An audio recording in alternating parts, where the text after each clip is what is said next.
And come on, load. Hey, sorry I'm late,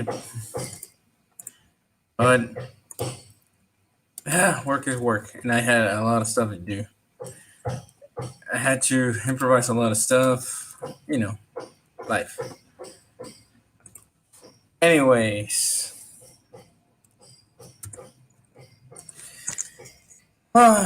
welcome. Today we're going to talk about that a crucial fail. I think I have it. Yeah, a crucial fail that has the last mission of Infinite Warfare. It's a big one. Let's start to discuss this scenario, in order for you to actually understand why it's a crucial flaw. So, you just lost your sergeant. You went to an asteroid near Mercury, near the sun, and what ends up happening is that you lost one of the main characters of Call of Duty Infinite Warfare, in which he sacrificed himself in order to contain these rogue robots, almost like Terminator movie style. But according to the plot, because you use robots to help and everything, or use them as a soldier type phase, you interconnect yourself with one of these robots, and they work properly, or they can be programmed to be their own mind. From what we've seen on the mercenaries videos, that the Wraith one, it's a robot, it's a female robot, even though robots per se don't have sex, but they can be assigned one. So in this case, this one was female because of the voice, and the pun that it has, IR-15, but you can call her Iris. That was a cool pun. Speaking of which, if you guys notice, even though it was like kind of good, they integrated that in a certain way. It also makes you wonder, how is it only two factions, and how is it that even though you play multiplayer and you have the mission teams, but how can you in the campaign don't see any mission team? Like, you see guys discussing rigs, like if you don't engage the bad guys, and you can see this more so in the mission of Moon. You hear bad guys like, hey, they're discussing rigs, or they're discussing something according to the plot, but they're not discussing, hey, this guy's from Wraith, or this guy's from Wolverines, Orion, Saber Team 7, or not even the one that they included, Blood Anvil. You don't hear these mercenaries or these groups that come from this. There's always UNSA and SecDef. I think. Yeah, no, SDF. Sorry. And you're like, what the hell? But hey,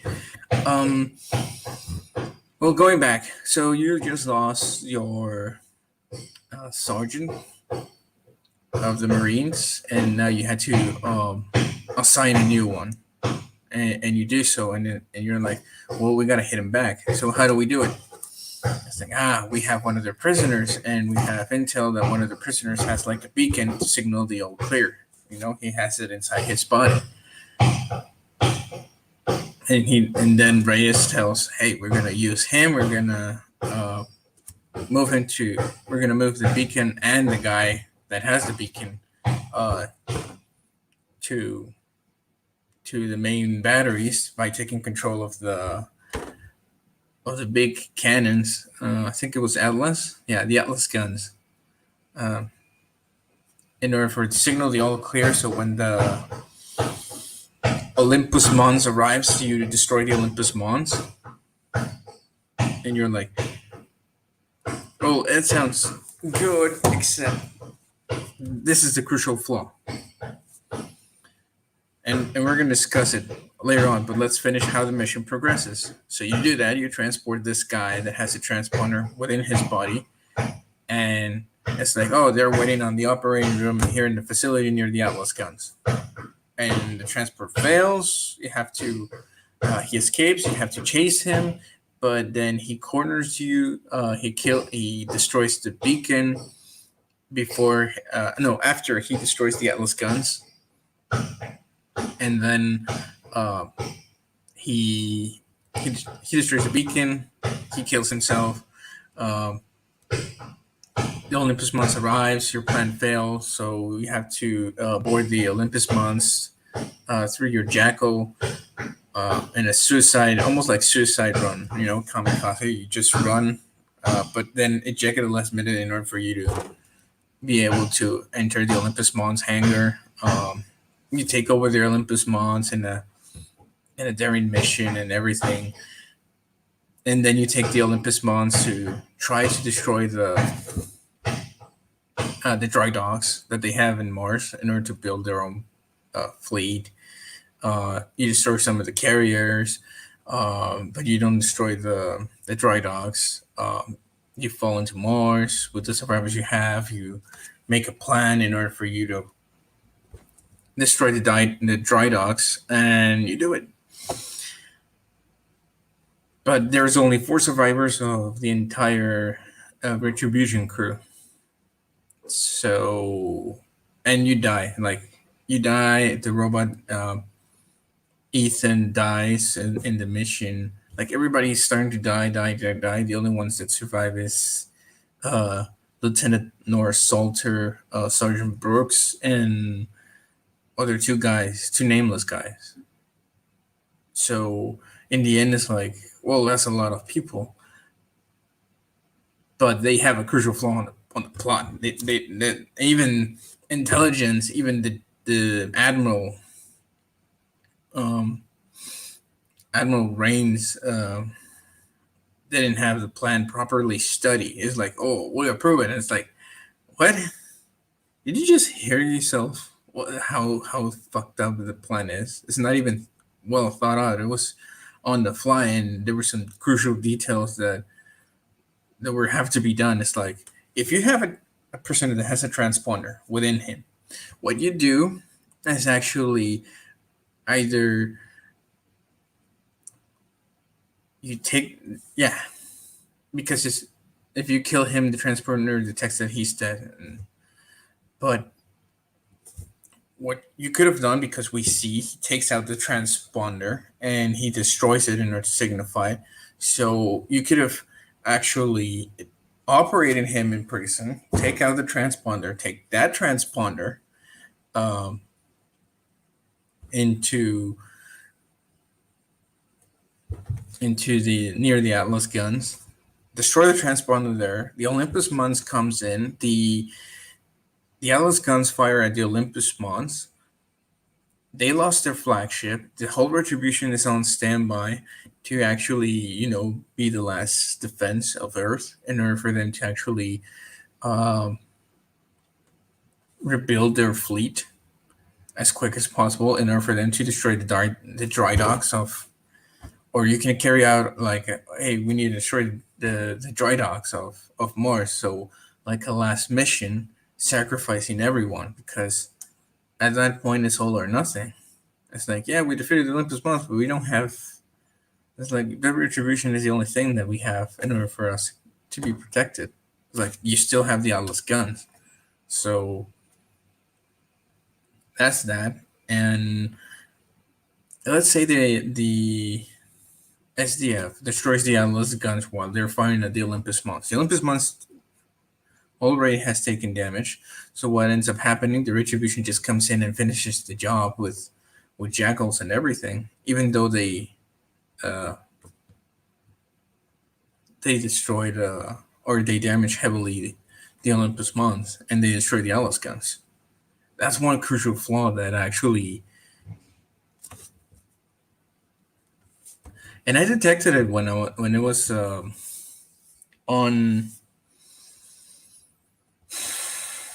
my second playthrough through it.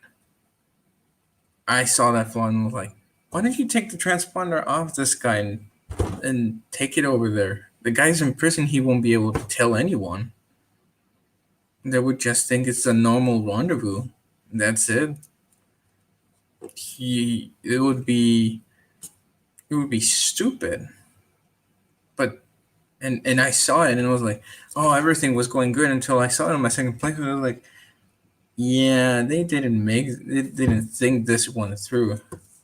And even though the Admiral Reigns tells you, he's like, oh, um, he uh he approves it, and then intelligence approves it, and is like, are you sure?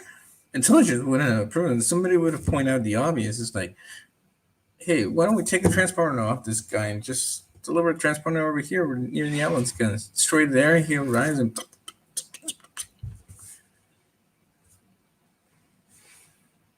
I mean, I don't know. Something that escaped. I mean, I understand why they carried on in a way, in order for them to teach, in order for you to showcase how Ray is not willing to sacrifice any lives for the mission, and he has been told, not only by the sea sergeant and by other members of the crew that are veteran, uh, that sometimes when you commission soldiers to do a mission, they understand right away that it's a mission that they're not coming back from, or they might not come back from. So it's almost like a suicide mission, but they have to do it in order for them to actually accomplish it. It's understandable in that degree, but on the other hand, it's like, um, how was it this character? I think she was like the naval tech or something. That she said that she was in charge and she changed her moss because she cared. She was demoted because she cared, and that made her weak in order for her to lead. And I understand why, because it's a hard call, and sometimes you have to do it. For as much as you don't like it, you have to take that call in military environments, especially in conflicts. If you tell your soldiers, "Hey, this is a mission that many won't won't be able to actually come back," they understand and they give it at all because they're trained and they're mentalized that we're not gonna go down without a fight. So as and this is something that it has been showcased through story. Well, not through story, through history. That that many battles is like they know they're not coming back, and that's why there are few survivors, and sometimes they win, or sometimes they just uh, you know go when and so like they know we're not coming back. So what, like we're going down with a fight. I think a clear example would be uh, the 300 Spartans. They knew that they had to fight for Spartan. They knew that they were not coming back, but it was a way to actually defend everything. And even though they died in a battlefield, and even though it was, sorry, 300 Spartans and a few hundred of other nearby cities that had their soldiers, uh, still, they knew that they would die in battle because they knew the Persian Empire was very strong. So what ended up happening is like they held them off. When you have when soldiers are faced with a chance of death and they know that they're going to die, at least let them die in their terms. So go down fighting. They will give everything. because they say, oh, you're gonna take my life. Well, it's gonna be hard as fuck. So, and that actually makes um, warriors and soldiers in general very dangerous when they're faced with that possibility because they can actually render the most damage. So, almost like the suicide mission that Price and Soap did in Modern Warfare 2 when they went to kill Shepard. It's like, yeah, we know this is no return, so we're giving it all, and we might die doing it. So, and even when Nikolai goes and picks him up, it's like, hey, I told you this is a one-way trip. Like, yeah, we understand, but still, you're not going back to them. You have to hide because you're disavowed. So, and it wasn't until they clean up the name that they were handed the tools in order for them to hunt Makarov and kill him.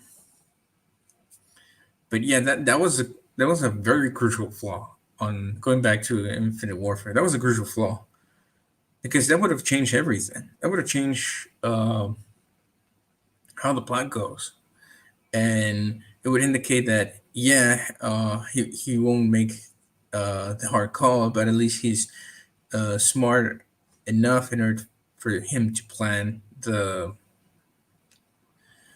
um, yeah, and for him to plan a bait that was so juicy that the SDF will take a bite from it, and they're gonna get themselves killed because of pride, and overconfidence on their weapons and everything.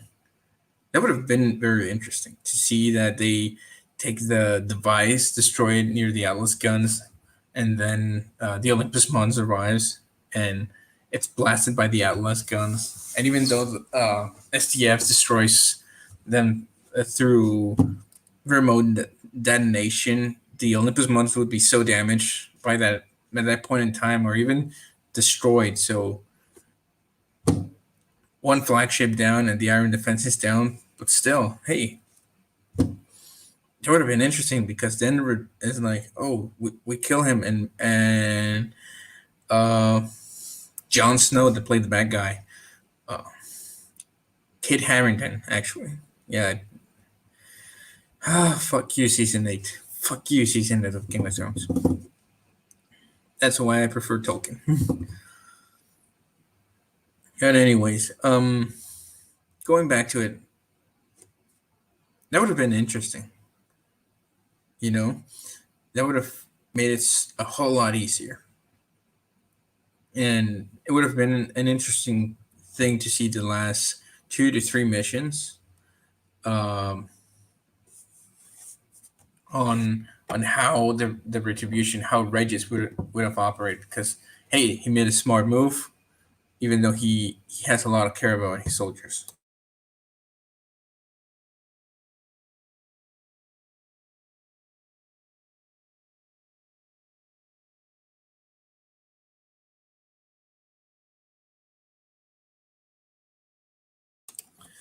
Sorry, work. um, but yeah, and so um,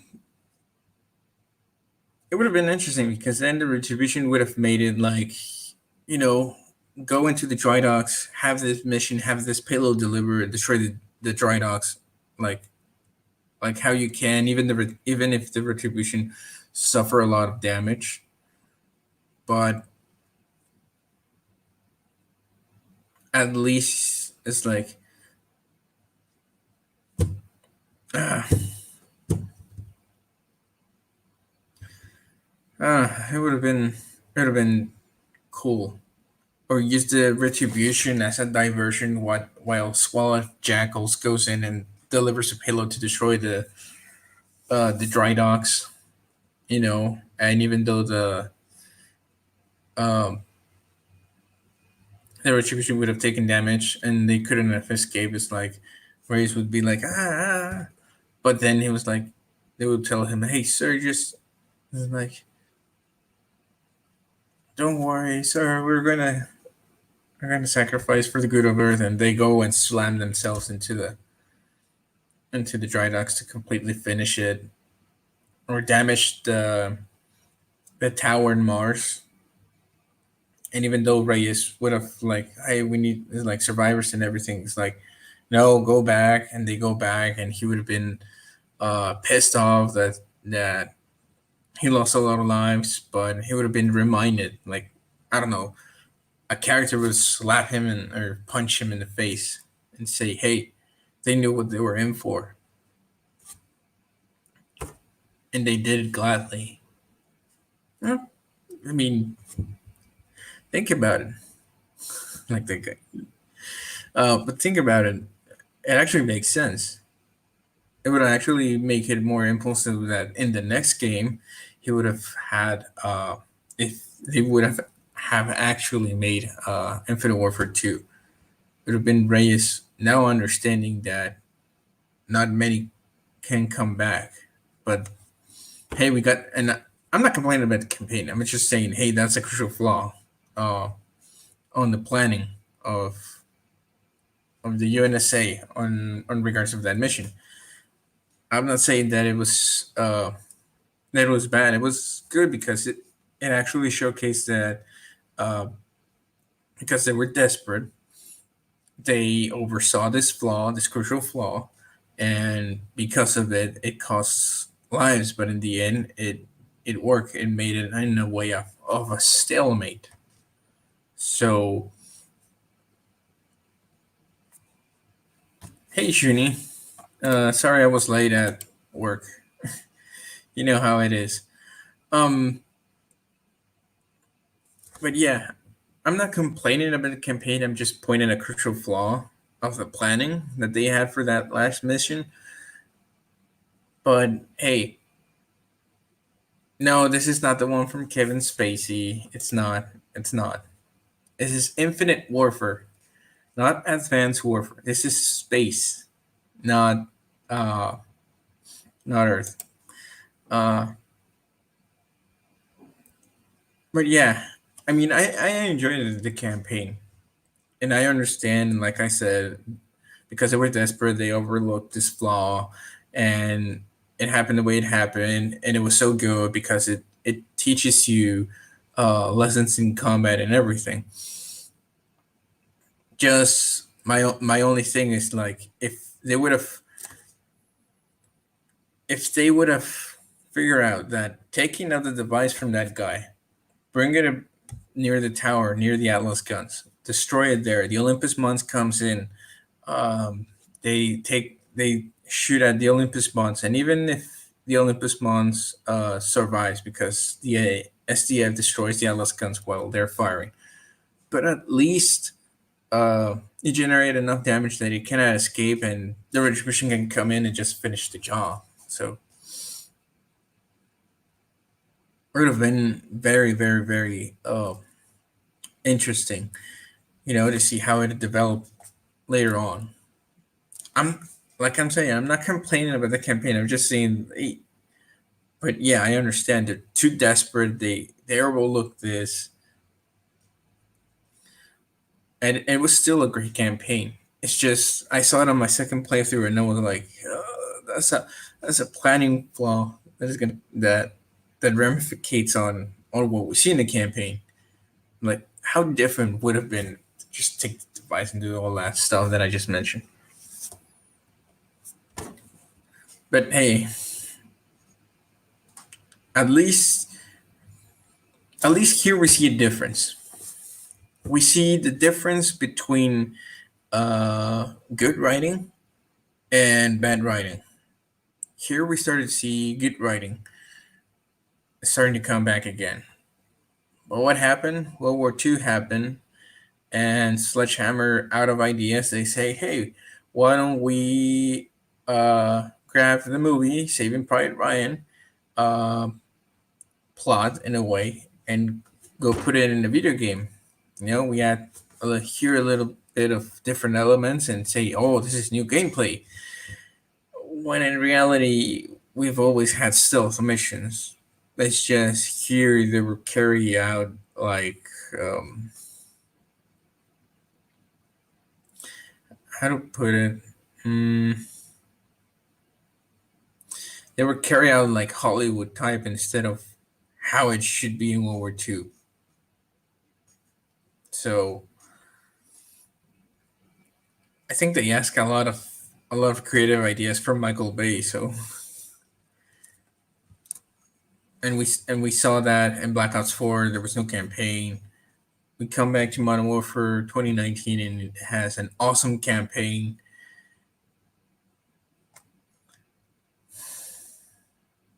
Oh well. Still, I think it matters not only in campaign. It matters with games. I think we started to see that after Ghost, Infinity Ward step up their game in writing campaigns. Obviously, the trend of the advanced movement and everything was more so like Treyarch. I think they were trying to not only adapt what Advanced Warfare brought for the advanced movement, but more so they were trying to copy Fortnite. And I think uh, after seeing what Battlefield has, with the grapple hook, after seeing Halo Infinite that has like a grapple hook, if Call of Duty implements that, even though they were in a way they were the first to implement the grapple hook. Black Ops 4 operator had a grapple hook. So, but oh, and you can say that in a way, Advanced Warfare, even though it was campaign thing, but still, um, I wouldn't put the grapple hook in Call of Duty. Why? Because it breaks what it is Call of Duty. Same as they try to fix it, the advanced movement for Call of Duty in order for them to copy Titanfall and in some ways a little bit of the mechanics of Fortnite, on the silliness, on the customs of operators being not warlike. If they do that, it's a step backwards. Well, not a step backwards, but it's a step in the wrong direction. Uh, Call of Duty, like Modern Warfare, did it for their multiplayer. Was good. Just make it a little bit more flowy. You know, like I'm writing right now the campaign for the Call of Duty Ghosts, so they're rewriting or for me to present it to them, but it's still when I arrive to multiplayer, we're gonna arrive to multiplayer. Yeah, Michael Bay. Um, but anyway, next stream this Saturday, no, and Monday, no. It's gonna be Tuesday. We're gonna have a stream on Tuesday, and this time it's gonna be sharp and none of the work stuff. So Tuesday is gonna be a stream. And I don't know, maybe not. I'm not sure. I might tease. No, I won't tell.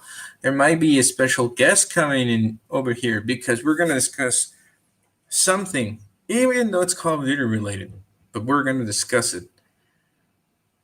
Something that has plagued a lot of games since 2016 onwards. Um, Bad writing.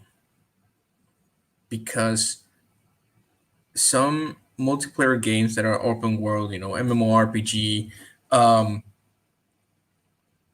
and first person shooters or third person shooters or adventure games or everything, a lot of games are plagued with bad writing. And if you look at many of the games that came out, like from started to come out in 2014 onwards, um, they were so bad. It was bad writing, not only bad gameplay because glitches and everything, but bad writing. There was no story to be told. You couldn't even make heads, tails, not even a fucking body. It's like something is there, but I don't know what it is. Uh, so we're gonna discuss that. I'm not sure. I won't tell you. You have to. If you want to know, you gotta be over there on Tuesday 2 p.m. Central Time. this coming Tuesday. Who knows? You might be surprised at who it is. And we're going to discuss not only bad writing in Call of Duty, but bad writing in games in general, because I think if something has worked our way, is that when the Battlefield 2 dilemma of EA of loot boxes came in, many people started to pay attention not only of that plague, but also bad writing. Because the campaign of Battlefront 2 was disastrous. And it was, and the year before, in 2018, Battlefield 5 came out, and it was bad, bad, bad, bad, bad, bad writing. Like, literally bad writing. And everybody hated it because it was so fictitious, it was so unreal. There was no real missions. When you have a lot of real missions, and even the one that, a woman alone takes a mountain base by herself, when that, even though that's a fictitious mission, but then the you have the Polish women sniper group. You have the Ukrainian woman that commandeered a tank in a tank unit against the Nazis. When you have French resistant girls that infiltrated the Nazis in order to get intel, in order to actually try to kill some high value targets. You have women in the US Army of different skin colors uh, that help, um, either by nursing, paperwork, or there were some instances that they had to take they had to take point. Um, but it is not widely known because nobody pays attention to it. But still, there's things over there, and they just decided to go fictitious, and they paid the price because even though they went fictitious, it was bad writing also within it. We're gonna discuss that one Tuesday, 2 p.m. Central Time. With I won't tell. You guys gotta be there. So um, I know it's quick. I wanted to make it longer, but hey, work. Shouldn't gets it. um, and I'll see you when Sarge stream. I think he's streaming Sunday. He's supposed to make a stream with Jeff Leach, but I'm not sure. I think they both are doing that clay scene from the movie Ghost. I don't know who's behind who, but anyways, um, so stay tuned for that one because it's going to be special. It's going to be a discussion. Might last an hour and a half, depending on. Uh, I'm going to let you guys in, to discuss with us what are your thoughts on bad writing, because it is important. Even if you're a multiplayer game, you have to have a dialogue of sequence. It's not just fight here, and that's it. It's like, no, there has to be a story within, because then it captures uh, the player's attention. For example, in Civilization, the many outcomes that you can have with different countries, the DLC packs that come in, even though it's not a campaign wise, but you can see how they interact differently if you choose differently, because there's writing with behind it, and it's good. So taking from that and me that I'm rewriting Call of Duty Ghosts in order for me to present it to Activision, and here, not in a way of arrogance, but more so in like, here, I love this game. I want it to be better here. So stay tuned for that one, and until next time, stay safe and Hey, Shuni, if you're still here, Discord. All right. See you guys later.